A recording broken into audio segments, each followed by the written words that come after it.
पुणे, मुंबई आणि सांगलीत colleges, medical आणि इंजिनिअरिंगचं केंद्र आणि विद्यार्थ्यांची पहिली पसंती।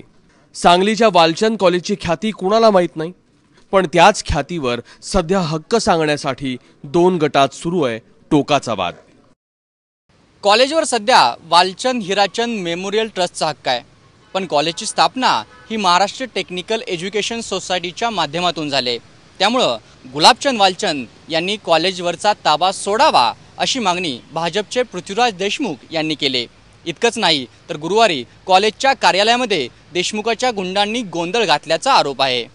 ते बसतात मुंबईत, सांगलीची परिस्थिती त्यांना काही माहिती नाहीये आणि त्यांच्या आजोबांनी देणगी दिली होती, याचा अर्थ 5 लाख रुपयाच्या देणगीमध्ये सगळी मालकी त्यांच्याकडे गेली असं नाही। आणि डायरेक्टर बदलण्याचा अधिकार बीओजीला आहे आणि त्यांच्यावर आरोप आहेत, काही पॅन कार्डचे आरोप आहेत, 4 वर्ष ट्रस्टला हिशेब दिलेले नाहीत, याची चौकशी होणारच आहे।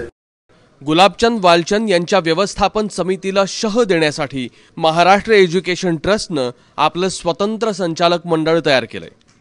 लोगों ने वही प्रोग्राम को अपने तरीके से ये कर रहे हैं, इससे हम कोई जुड़े हुए नहीं हैं, हमें उसका कोई लेना नहीं। ये गलत है, इलीगल है और ये सारा जो उन्होंने गुंडागर्दी करके जबरदस्ती करके जो प्रॉपरली इलेक्टेड सेलेक्टेड प्रिंसिपल है, गवर्नमेंट अप्रूव्ड प्रिंसिपल है, 2 साल से काम कर रहे हैं, उनको जबरदस्ती अपनी चेयर से ये प्रेशर करके दादागिरी करके उन्होंने निकाला है, ये सरासर गलत है।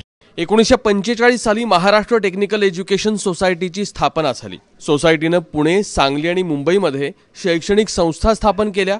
1947 ला सांगलीत इंजिनिअरिंग कॉलेजची स्थापना झाली, पण पैशाची चणचण असल्यानं देणगीदारांचा शोध सुरू झाला। 1953 मध्ये उद्योगपती वालचंद हिराचंद यांचं निधन झालं आणि कुटुंबियांनी त्यांच्या नावे वालचंद मेमोरियल ट्रस्ट सुरू केला। याच ट्रस्टनं इंजिनिअरिंग कॉलेजला त्या काळी तब्बल 5 लाखांची देणगी दिली।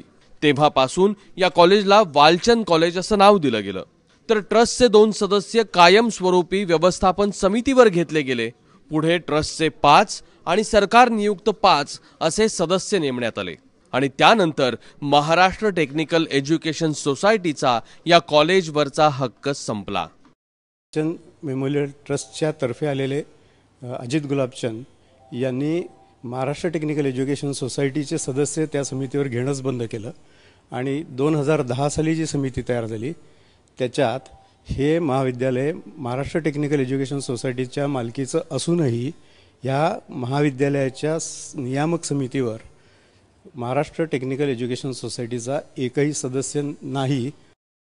ज्या व्रतस्थ भावनेतून या संस्थेची स्थापना झाली त्याच व्रतस्थ भावनेला या वादानं तडा गेलाय। शिक्षणात व्यवसायानं शिरकाव केल्यानं सत्तेसाठी इथं आता साठमारी सुरू आहे।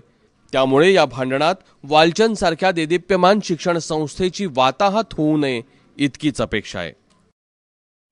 कुलदीप माने, एबीपी माझा, सांगली।